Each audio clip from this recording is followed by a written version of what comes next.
কেমন ফিল করছেন? ফাইন। ওনার এখন রেস্টের প্রয়োজন। হাসপাতালে এভাবে ভিড় করা ঠিক হবে না। রহিম চাচা, আপনাদের হাসপাতালে ভিড় করা ঠিক হবে না। আমাকে বাঁচাতে গিয়ে যে গুলি খেয়েছে তার জন্য দোয়া করেন। আচ্ছা,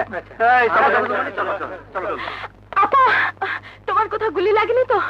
তুমি ঠিক আছো তো আপা? ওনার দয়ায়।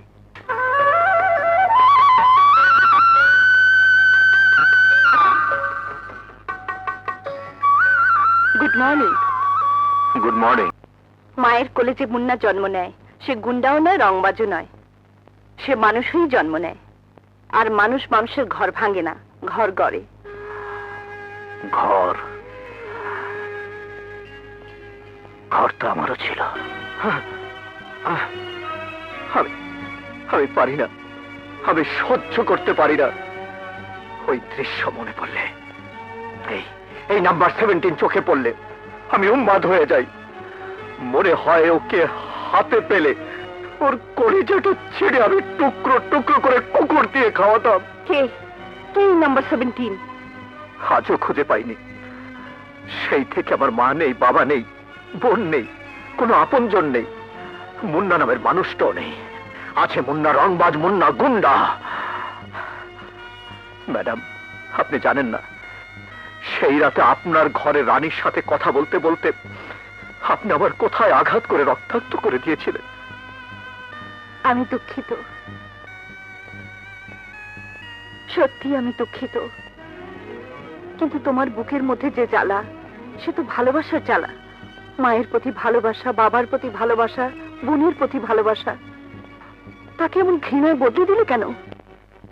ম্যাডাম, আইন যখন নাম্বার 17কে খুঁজে বের করতে ব্যর্থ হলো, তখনই একদিন দেখা হয়ে গেল আকবর শেঠের সাথে। সে আমাকে বলল, অপরাধী অন্ধকার জগতে বসবাস করে, তাকে ধরতে হলে অন্ধকারের বাসিন্দা হতে হবে। আর তাই তুমি আকবর শেঠের মতো মুখোশধারী শয়তানের চক্রান্তে জড়িয়ে গেলে। আজ তো বুঝতে পারছো, মুন্না হতে পারত মানুষের সহায়, সমাজের বন্ধু, আর সেই হয়ে গেল গুন্ডা, রংবাজ, শয়তানের বন্ধু, মানুষের শত্রু, আইনের দুশমন। এতদিন তাই ছিলে, কিন্তু আজ থেকে তুমি বদলে যাবে। আবার তুমি সেই আগের মুন্না হবে। না, এখন আর তা সম্ভব নয়। 1000 বার সম্ভব। তোমার ভেতরে যে বিবেকটা বেঁচে আছে, আমি তা মন প্রাণ দিয়ে বুঝতে পেরেছি। আমি তোমার মনুষ্যত্বকে বিশ্বাস করি। না না না ম্যাডাম, না। আপনি বিশ্বাস করলেও এই সমাজে আমাকে বিশ্বাস করার মতো কেউ নেই।